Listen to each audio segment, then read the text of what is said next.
Hi, ఎలా ఉన్నారు అందరూ? నేను మీ Aparna. Welcome back to our channel షహరీస్ వరల్డ్. మా పిల్లలు డైలీ కర్రీ రసం బోర్ కొడుతున్నాయమ్మా, ఏదైనా డీప్ ఫ్రై ఐటెం చేయమని అడిగారు. ఇలా బెండకాయలతో 65 చేశానండి.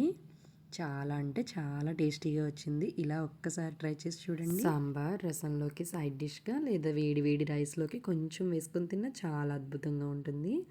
ఎప్పుడు చేసే బెండకాయ ఫ్రైయే కాకుండా ఇలా ఒక్కసారి చేసి పెట్టండి. పిల్లలు చాలా ఇష్టంగా ఎంజాయ్ చేస్తూ తింటారు. ప్రాసెస్లోకి వెళ్ళిపోదాం. ముందుగా బెండకాయల్ని శుభ్రంగా వాష్ చేసుకుని వాటర్ ఆరిపోయిన తర్వాత ఇలా క్రాస్గా స్లైసెస్ చేసుకుని లేదా చక్రాలుగా కట్ చేసి పెట్టుకోండి. ఇప్పుడు అందులో ఒక 6 పచ్చిమిరపకాయ చీరికలు అండ్ గుప్పెడు కరివేపాకు, ఒక గుప్పెడు పల్లీలు కూడా వేసుకోండి. పల్లీలు మీకు ఇంకా ఎక్కువ ఇష్టంగా అనిపిస్తే ఇంకొంచెం ఎక్కువ వేసుకోండి.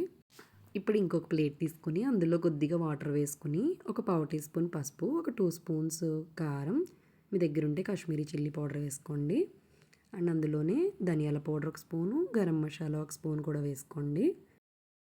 ఇప్పుడు ఇందులో రుచికి తగ్గ సాల్ట్, అలాగే ఒక స్పూను అల్లం వెల్లుల్లిపాయ పేస్టు, కావాలి అనుకుంటే కొద్దిగా ఫుడ్ కలర్ వేసుకోండి కలర్ కోసం.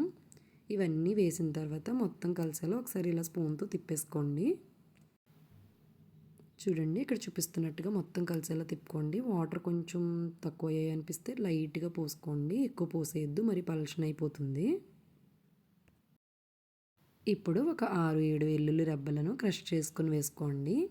వేసుకున్నాక మొత్తం అన్నీ కలిసేలా ఒకసారి తిప్పేసుకుని ముందుగా మనం పక్కన పెట్టుకున్న బెండకాయ స్లైసెస్ వేసేసుకోవాలి. అవి కూడా వేసిన తర్వాత అన్నీ కలిసేలా ఒకసారి ఇలా స్పాచులతో మొత్తం తిప్పేసుకోండి. మొత్తం కారం అంతా కూడా ముక్కలకు పట్టేలా తిప్పుకోవాలి.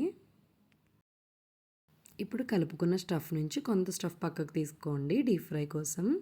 నెక్స్ట్ స్టవ్ మీద ఆయిల్ పెట్టుకుని ఆయిల్ హీట్ అయ్యేలోపు ఒక స్పూన్ శనగపిండి, ఒక స్పూన్ మైదాపిండి, ఒక స్పూన్ కార్న్ఫ్లోర్ వేసుకుని స్పాచులాతో కానీ స్పూన్తో కానీ ఇలా పైన ఒత్తుకుంటూ కలుపుకోవాలి. మరి వాటర్ వచ్చేంతగా కలపొద్దు.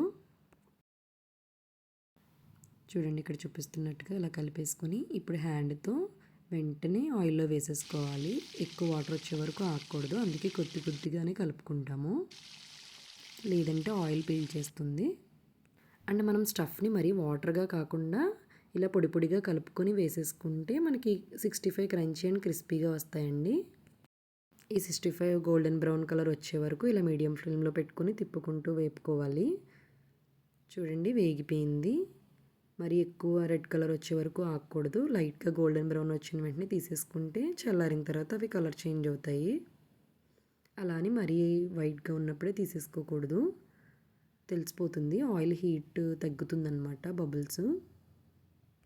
చూడండి, నెక్స్ట్ బ్యాచ్ కూడా అలాగే వేసుకున్నాను. కొద్దిగా ముందు వేసుకున్నట్టే పిండిలన్నీ వేసేసుకుని కలుపుకొని పొడి పొడిగా ఉన్నప్పుడే అందులో వేసేసుకున్నాను.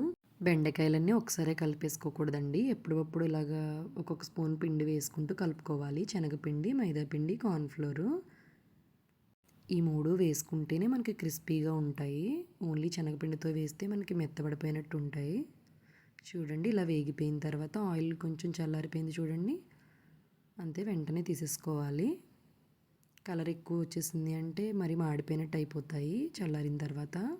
అంతేనండి, చాలా ఈజీగా చేసేసుకోవచ్చు, పెద్ద టైం పట్టదు. మీరు కూడా తప్పకుండా ట్రై చేసి ఎలా వచ్చాయో చెప్పండి. అలాగే మన వీడియో కనుక నచ్చితే లైక్ చేసి మన ఛానల్ని సబ్స్క్రైబ్ చేసుకోండి. మరొక మంచి వీడియోతో మళ్ళీ కలుద్దాం. Thank you.